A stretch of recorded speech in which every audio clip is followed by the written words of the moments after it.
मैं come sir. Come in. Good morning sir. Good morning Rajesh, बैठिए। Thank you. Rajesh, आप सहज महसूस कर रहे हैं? Yes sir. कोविड संबंधित सावधानियां हम लोग बरत रहे हैं और इसलिए आपकी कुर्सी दूर रखी गई है, मास्क का इस्तेमाल भी कर रहे हैं। यस। लेकिन बातचीत में असुविधा होती है, इसलिए मैंने ये अपना मास्क हटा लिया है। आप चाहें तो आप भी हटा सकते हैं। Thank you sir. ठीक है राजेश, अपनी जाति या संप्रदाय का संकेत किए बिना अपना परिचय दीजिए। सर मेरा नाम राजेश रंजन है। मैंने बीटेक NIT राउरकेला से मैकेनिकल इंजीनियरिंग में 2016 में पास किया है। उसके बाद 2 साल मैंने मारुति सुजुकी में एज एन असिस्टेंट मैनेजर काम किया है। 2018 के बाद मैं सिविल सेवा की परीक्षा का तैयारी करता हूँ सर। मारुति बहुत अच्छी कंपनी है। Yes sir. वहाँ आप काम कर रहे थे तो क्यों छोड़ दिया? सर सिविल सर्विसेज मेरा चाइल्डहुड ड्रीम था सर, और फैमिली सपोर्ट करने के लिए बीच ये में ड्रीम कब बना civil services? Sir it around 4th class में सर। अच्छा, चौथी कक्षा से ये आपका सपना है? Yes sir. अच्छा, चौथी कक्षा में कहाँ से ये सपना आपको मिला? सर मेरे स्कूल में वहाँ के DM का आए थे, तो अच्छा। उनको देख के लगा कि हाँ एक कुछ सर्विस है जो राइट काइंड ऑफ अथॉरिटी कर रखता है। और तो फिर आप भटकते हुए इंजीनियरिंग के डायरेक्शन में कैसे चले गए? वहाँ इंजीनियरिंग करने की प्रेरणा कैसे मिली आपको? सर इंजीनियरिंग करना एक रियलिस्टिक डिसीजन था सर, कि मेरा फादर फार्मर है सर, तो मुझे खुद को सपोर्ट करने के लिए लॉन्ग टर्म प्रिपरेशन में मुझे एक जॉब चाहिए था सर, और इंजीनियरिंग के थ्रू मैं इजीली जॉब्स ले सकता था सर, तो इसलिए मैंने इंजीनियरिंग किया था सर। अच्छा, मारुति कंपनी कब बनी? सर 1983 में बना था सर। क्या नाम था उसका? मारुति उद्योग लिमिटेड। और उसमें भारत सरकार का कितना शेयर था और जापानी कंपनी कितना था? Sorry sir, exact share holding पता नहीं सर। अभी भारत सरकार का कितना शेयर है मारुति में?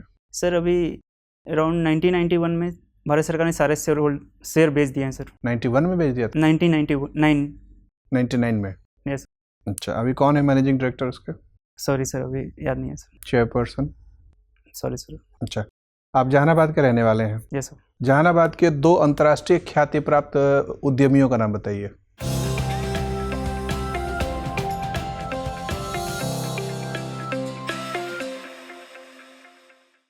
सॉरी सर, एक का भी बता दीजिए।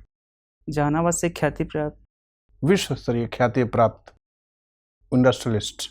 नो सर, अभी रिकॉल नहीं कर पा रहा हूँ सर। अल्केम का नाम सुना है? No sir. Alkem laboratories pharmaceutical company है। No sir. उसके ओनर जहानाबाद के ही हैं। सॉरी सर, मैं इसके बारे में पढ़ूंगा सर। अच्छा, ये बताएं, जो बिहार में अभी बजट पेश किया गया और उसकी क्या खासियत थी? सर बिहार का जो बजट था अभी, उसमें 2-3 चीज़ों पे ध्यान दिया गया। जैसे मैं सबसे पहले कोविड के कारण जो बिहार के इकोनॉमिक सेटबैक लगा है, तो उसको फिस्कल इंसेंटिव दिया गया। जैसे मैं स्टार्टअप या एंटरप्रेन्योरशिप शुरू करने के लिए इजी क्रेडिट अवेलेबल कराया जा रहा है सर। जैसे मैं अभी 7 निश्चय 2 स्टार्ट किया है फ्रॉम ईयर 2020 टू 2025, तो उसमें वुमेन एम्पावरमेंट को देखा गया है सर, वुमेन एंटरप्रेन्योरशिप को ध्यान में रखते हुए। फिर ease of doing business promote करने का कोशिश किया गया है सर। फिर जो हेल्थ एंड एजुकेशन सेक्टर है, उसमें स्पेंडिंग को काफ़ी बढ़ाया गया है सर। ये सब मुख्य 5। ठीक है, ये सब अनुमान के आधार पे आपने बता दिया। ठीक है राजेश। आपने इंजीनियरिंग की हुई है? Yes sir. मैकेनिकल से? Yes sir. मैकेनिकल इंजीनियरिंग का क्या लाभ है एडमिनिस्ट्रेशन में? सर मैकेनिकल इंजीनियरिंग के प्रत्यक्ष और अप्रत्यक्ष दोनों लाभ हैं सर। जैसे मैं डायरेक्ट बेनिफिट देखें तो बिहार एक रूरल इकॉनमी है सर, तो एग्रीकल्चर मैकेनाइजेशन में मैकेनिकल इंजीनियरिंग का यूज हो सकता है सर। फिर ट्रांसपोर्ट पॉलिसी, ट्रांसपोर्ट से रिलेटेड मॉनिटरिंग, इस सब में मैकेनिकल इंजीनियरिंग का उपयोग किया जा सकता है सर। और इनडायरेक्ट बेनिफिट देखें तो साइंटिफिक टेम्पर इंजीनियरिंग करने के बाद डेवलप होता है सर, जो अभी एडमिनिस्ट्रेशन ई गवर्नेंस से सबकी तरफ बढ़ रहा है, तो उसमें बहुत ज़रूरी है सर। और एज ए होल भी हमें फैक्ट बेस्ड डिसीजन मेकिंग के लिए साइंटिफिक फ्रेमवर्क होना जरूरी है सर। पब्लिक एडमिनिस्ट्रेशन आपका ऑप्शनल है? Yes sir. तो क्या इसको रखने के पीछे कोई वजह? सर एक वजह है सर कि पब्लिक एडमिनिस्ट्रेशन का जो सिलेबस है उसका GS से ओवरलैपिंग काफ़ी ज़्यादा है सर। और दूसरा सर कि पब्लिक एडमिनिस्ट्रेशन सिविल सर्विस में as a theoretical base provide करता है, जो हम लोग करने वाले हैं, इसलिए मैंने रखा है सर। पब्लिक एडमिनिस्ट्रेशन विषय की उत्पत्ति कब हुई, कहाँ हुई? सर एज ए डिसिप्लिन 1887 में यूएस में शुरू हुआ था सर। कौन थे propounder? Sir Wilson. Woodrow Wilson. Yes, उनके sir. बारे में कुछ और बताइए, उनका बैकग्राउंड, क्या क्या किया उन्होंने? सर वो लेटर ऑन प्रेसिडेंट बने थे सर यूएस के, और फर्स्ट वर्ल्ड वॉर के दोनों वही प्रेसिडेंट थे सर। उन्होंने एक पेपर पब्लिश किया था sir, the study of administration. तो उस टाइम उन्होंने दिखाया। कौन से थिंकर आपको अच्छे लगते हैं सर? मतलब जितने स्कूल कोई एक जो आपको ज़्यादा अट्रैक्ट किए हों, और क्यों? सर वेबर मुझे अट्रैक्ट किए हैं सर। वेबर तो अथॉरिटेटिव, उनका तो बहुत शिकायत है। उन्होंने तो नौकरशाही को बिल्कुल आइवरी टावर पे पहुंचा दिया बिल्कुल। सर जिस कॉन्टेक्स्ट में उन्होंने वो थ्योरी प्रोपाउंड किया था, तो वो कॉन्टेक्स्ट जर्मनी का कॉन्टेक्स्ट था सर, जिसमें सोसाइटी काफ़ी बुरे दौर से गुजर रहा था, अनस्टेबिलिटी था सोसाइटी में। तो सोसाइटी को स्टेबिलिटी प्रोवाइड करने के लिए जो मॉडल दिए थे वो काफ़ी सही है सर।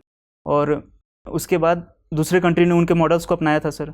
और थोड़ा चेंज करने के बाद सारे कंट्री अभी भी कोर जो एडमिनिस्ट्रेशन का है जो सेम मॉडल को फॉलो कर रहे हैं सर। तो वेबेरियन ब्यूरोक्रेसी जो है वो आपको लगता नहीं फील्ड एडमिनिस्ट्रेशन में या डेवलपमेंटल एडमिनिस्ट्रेशन में फेल है? ये सेक्रेटेरिएट सिस्टम में ठीक काम करती है। रूल्स रेगुलेशन, रिटन डॉक्यूमेंटेशन है ना, हायरार्की, ये सब लेके काम कर देती है जो उन्होंने बताया है।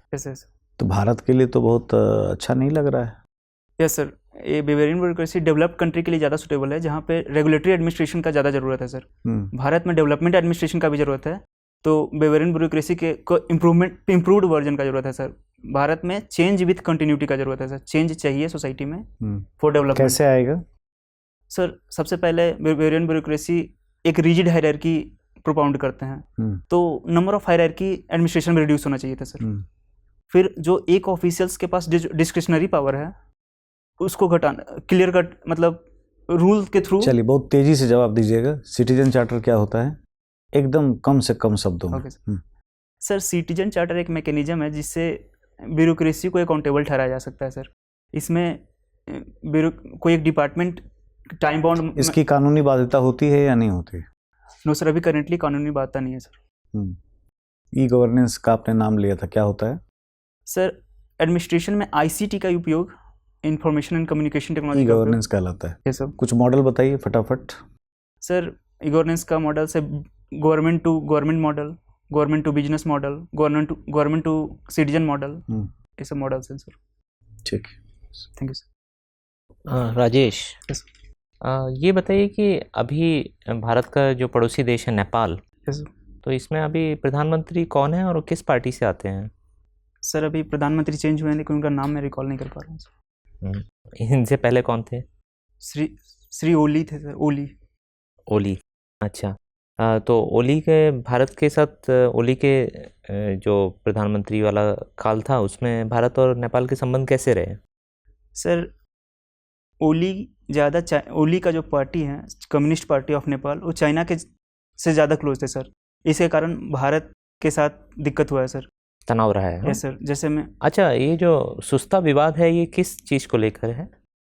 सुस्ता विवाद एक भारत और नेपाल का विवाद है सर। सुस्ता एक जगह है बिहार में, नॉर्थ बिहार में। और तो वहाँ कौन सी नदी बह रही है? सर गंडक नदी बहती है। गंडक को नेपाल में किस नाम से जाना जाता है? सॉरी सर, नहीं पता आपको? ठीक है। मुझे ये बताइए कि वन नेशन वन इलेक्शन की जो परिकल्पना है वो कितनी सार्थक है, या उसमें आपको किस तरीके की चुनौतियाँ लगती हैं कि नज़र आती हैं?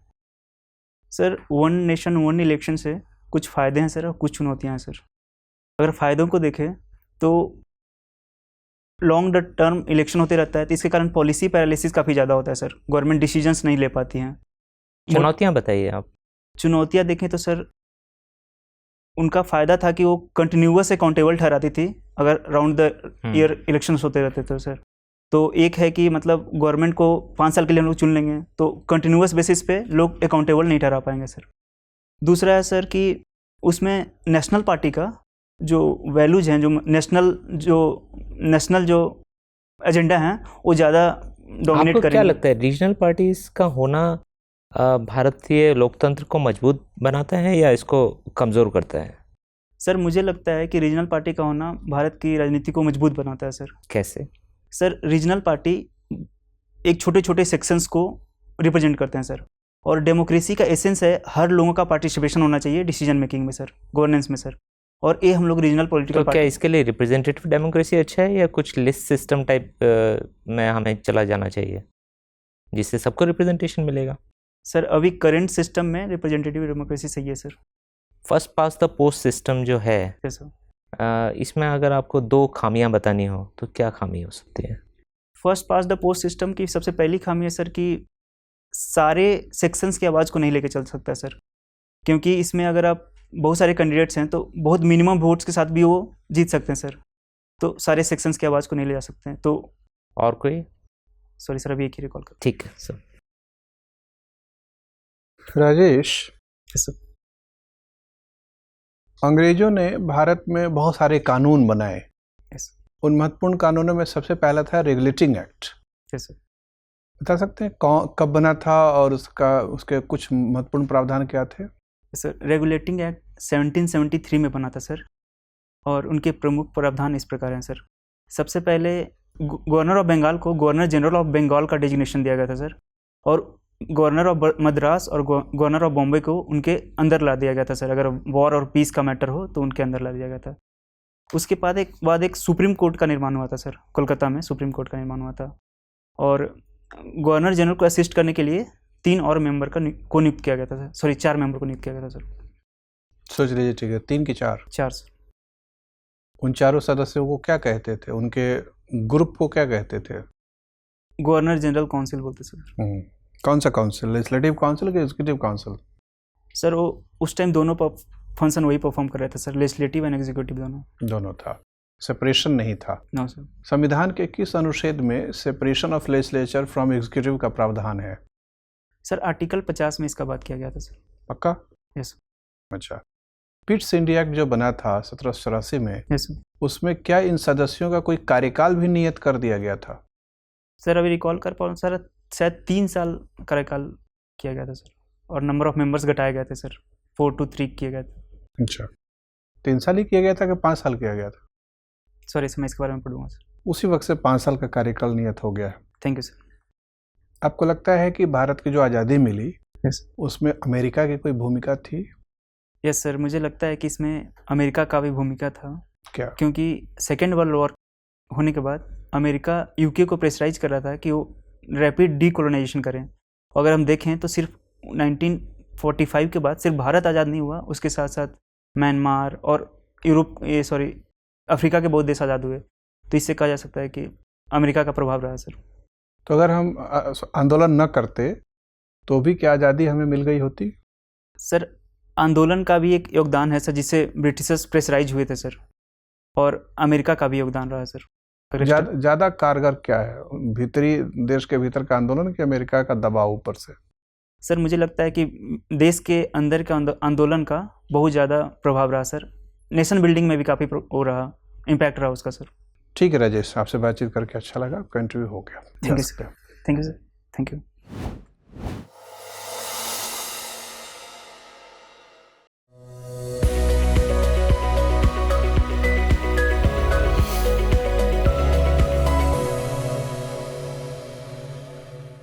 मैं कमी सर? आइए बैठिए। तो राजेश, कैसा लग रहा है परफॉर्मेंस? क्या क्या ठीक लग रहा है, कहाँ कहाँ लग रहा है कि कुछ कुछ गड़बड़ हो गया? सर मेरा हिंदी बोलने में थोड़ा दिक्कत हो रहा था सर, सही वर्ड्स को प्रोनाउंस नहीं कर पा रहा था। तो आपका एक मीडियम तो आपने हिंदी ऑप्ट किया है ना? बीपीएससी में सर इंटरव्यू हिंदी में ही होता है, तो मेरा यूपीएससी का भी इंटरव्यू है सर 2 सितंबर को, तो उसमें मेरा इंग्लिश मीडियम है सर। अच्छा, यूपीएससी का भी 2 सितंबर को है? Yes sir. उसमें आपका इंग्लिश मीडियम है? Yes sir. तो एक तो भाषा को लेकर थोड़ा सा फ्लो कम रहा। Yes sir. और कंटेंट वाइज परफॉर्मेंस अभी एवरेज ही था सर। अभी मैंने बहुत ज़्यादा डेटा गैदर नहीं किया सर। तो अभी कोई और एंगेजमेंट तो नहीं है? मतलब यूपीएससी का इंटरव्यू है 2 सितंबर को, उसके पहले और तो कुछ? No sir. बीपीएससी का आपका है 4 अगस्त को है सर। 4 अगस्त को है, तो आपके पास 10-11 दिन है। Yes sir. तो ठीक है, देखिए हम लोगों ने चर्चा की आपके कैंडिडेट पर, हमें भी लगा कि आप सही कैंडिडेट हैं, सही हैं। आपका लगभग हर पहलू संतुलित है, बैलेंस्ड है। Yes sir. और जो विषय आपने चुने हैं उसकी पढ़ाई लिखाई आपने ठीक ठाक की है। लेकिन जैसा कि आपने खुद भी समझ लिया होगा कि बहुत सारी चीज़ें जो जिससे आप एसोसिएटेड हैं, जैसे मारुति से एसोसिएटेड हैं, तो उसके बारे में थोड़ी और जानकारी। Yes sir. आप पता नहीं क्या क्या पूछ बैठे। जहानाबाद से आप एसोसिएटेड हैं तो जहानाबाद के बारे में बहुत सारी जानकारियां हैं। यस यस जिसको लोकल लेवल पे, चूँकि आप बिहार जा रहे हैं तो जहानाबाद का कल्चरल, सोशल, ज्योग्राफिकल, हिस्टोरिकल, ये सब आपको पढ़ लेना चाहिए। यस यस और करंट अफेयर्स भी आपको बिहार से रिलेटेड खास तौर पे या ओवरऑल सारा करंट देख लेना चाहिए। 10-12 दिन का इस्तेमाल नॉलेज वाले पे कीजिए। यस बाकी एटीट्यूडनल जो चीज़ें हैं, पर्सनालिटी के जो अन्य एलिमेंट्स हैं वो आपके सही हैं। पॉजिटिव आउटलुक है, बैठने का पोस्चर आपका अच्छा है, आई कांटेक्ट सही है, यस एंट्री आपकी ठीक थी, एंट्री के बाद ग्रीट किया आपने, अनुमति लेके आप बैठे, वो सब चीज़ें शिष्टाचार संबंधित चीज़ें आपकी जगह पे अपनी हैं। तो ये सब पहलू ठीक है। और आप लगभग सभी सवालों के जवाब दे रहे हैं, इंगेज कर रहे हैं। यस सर सुनने वाले को भी आप इंगेज कर रहे हैं, तो वो सब पॉजिटिव है आपके लिए। तो कुल मिला के हमें बहुत अच्छा लग रहा है। Thank you sir. कुछ फैक्चुअल चीज़ें हैं, अपडेट कर लीजिए। बहुत अच्छा होना चाहिए। Yes all the best. Thank you sir. एक क्वेश्चन था हाँ। सर, मेरा टीचिंग हॉबी है सर, टीचिंग। तो अगर वो पूछें कि टीचिंग हॉबी है तो आप टीचिंग प्रोफेशन में क्यों नहीं जा रहे हैं, मतलब सिविल सर्विस में क्यों आना चाहते हैं? और इसका मतलब मुझे तो देखिए, ये तो बहुत सीधा साधा सवाल है। आपको बस हॉबी का फंक्शनल मीनिंग समझना है। यस सर, हॉबी क्या होती है? जिसको करने में जब हम एक नियमित कार्य करने से थक जाते हैं, यस सर, मानसिक रूप से, भावनात्मक रूप से, यस सर, तो अपना मन बदलने के लिए, मन बहलाव के लिए जो वैकल्पिक कार्य करते हैं वो हॉबी है। यस सर, टीचिंग आपका प्रोफेशन नहीं है, यस सर, हॉबी है। यस सर, तो कोई ये सवाल पूछ सकता है कि क्या हमें हॉबी को ही अपना प्रोफेशन बना लेना चाहिए? उस पर अपने राय रखिए कि नहीं, ज़रूरी नहीं है कि जो चीज़ मन बहलाव के लिए हम यदा कदा करना पसंद करते हैं उसको प्रोफेशन तो नियमित रूप से करना पड़ता है ना। यस, ठीक, थैंक यू, चलिए, all the best. Thank you sir, thank you sir.